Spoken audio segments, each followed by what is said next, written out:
Hi, my name is Liliana Ruiz. Today, I have here Ms. Vanessa Johnson, which is a 64-year-old female. She comes in complaining of experiencing fatigue in the past 4 months, which has not been following up due to her diabetes. Her daughter became concerned and prompted her to come to the clinic. Patient also admits to being non-compliant with medication. Patient states like the symptoms are getting worse. She has been feeling tired every day, requiring her to take naps during the day in order to carry her out and regain her energy.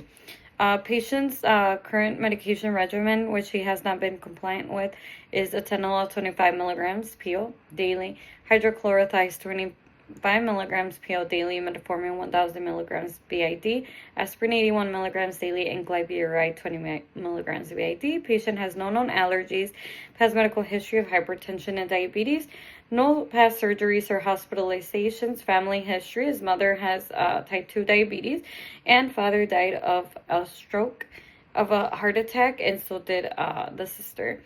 As far as social history, patient denies any tobacco, alcohol, or drug substance use. Patient is a retired teacher. Patient is also a volunteer at the library, which she has not been able to attend due to her frequent fatigue. Patient denies any fevers, chills. Patient does admit to weight change of 5 pounds in the past year and experiencing energy changes and fatigue, especially in the afternoons and evenings. Skin is intact. As far as eyes, patient does admit to blurry vision starting for the past year. Says she does not wear glasses, only readers. Patient denies any history of blood transfusions, no swollen guts, does endorse feeling thirsty, which started in the past month, requiring her to frequently drink water. Hunger is normal. Patient does endorse bilateral feet feeling cold in the past month. Patient denies any heat or intolerances. Patient denies chest pain, shortness of breath. Does endorse a history of pneumonia 10 years ago. No gastrointestinal changes. Bowel movements have been normal. Patient does endorse urinary frequency, requiring her to urinate at least 6 times during the day, and does endorse nocturia also. Denies any retention or changes in color of urine. Patient's musculoskeletal is intact, does not use any assisted devices. Neurological, patient denies any dizziness, no weakness, no history of seizures, no blackout spells. Patient denies any psychiatric history, no current suicidal or homicidal ideation. Current vitals are blood pressure 160/90, heart rate is 75, temperature is 36.7 Celsius, oxygen is 97% on room air, respirations are 20, and BMI is 30.7, which is considered overweight. Overall, general observation, patient appears fatigued but is pleasant and cooperative. Good personal hygiene, non-malodorous, appearing well nourished, and no distress. Patient's alert and oriented ×4, normal mood affect, ambulating without difficulty. As far as visual exam, no abnormal findings. EOM is intact. Perla is eccentric. No injection fundus is within normal limits. Pupils are equal, round, reactive to light, and diabetic retinopathy was noted on the exam. Lung exam, equal chest expansion, symmetric, respirations are non-labored, lungs are clear on all fields. Cardiovascular, no abnormal findings, normal S1 and S2. No murmurs, scallops, or friction rubs noted on auscultation, no JVD, and carotid pulses were 2+ throughout. Abdominal assessment, on auscultation, bowel sounds were normal, active on all 4 quadrants. Neural gait is normal, tandem Babinski is absent, and TR are 2+. Cranial nerves 212 are intact. No abnormal findings on urinary, except for patient endorsing a urinary frequency. As far as diagnostic studies, I would order a CBC, CMP, a lipid panel to assess patients' overall health and determine if there are any abnormalities in white blood count, red blood cells.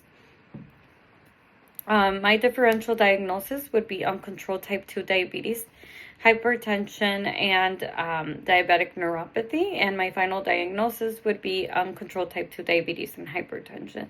The patient has been non-compliant with her medication regimen to control her blood glucose and her blood pressure, as evident as her blood pressure of 160/90, proves that she is hypertensive.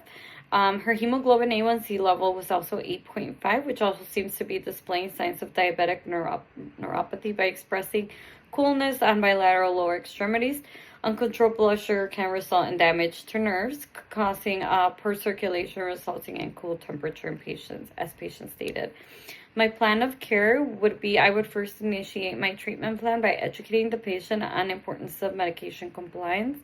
I would emphasize on how being non-compliant with her medication can continue to further complicate her health and symptoms she presented to the clinic with.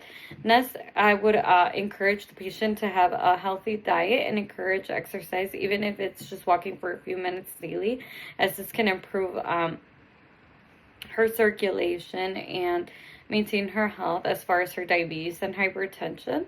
For health promotion, I would advise patient on reviewing her nutrition labels on food items in order to be hyper aware on the dietary gain and daily value of calories that she is consuming. As a provider, I think it's important for me to be able to make the patient aware of what she is consuming and what unhealthy food options may be contributing to her BMI of 30.7, which is a huge risk of diabetes and hypertension.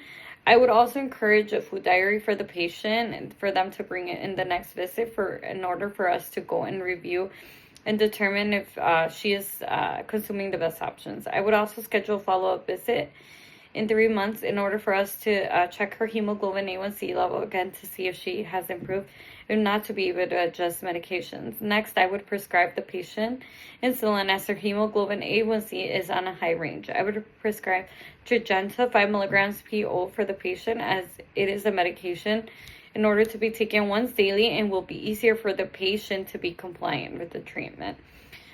For the treatment of hypertension and to help protect the kidneys in order to her diabetes, I would start her on lisinopril 20 milligrams PO daily for her to be able to follow up in a month to assess if the medication has worked alone. Otherwise, I would adjust the dose or perhaps add an additional antihypertensive medication. I would also educate the patient on the importance of checking her blood sugars before meals and at bedtime until we get her on a hemoglobin A1C under control. I would ensure that her glucose monitoring machine, if not, I would assess if it is covered by her insurance to send a prescription to the pharmacy if it's not covered by insurance. And I would try to find the correct resources to help her obtain her medications at an affordable price. I would ensure that all of her questions are answered, and that if she has any questions when she gets home, and to follow up with our clinic in order to ask questions.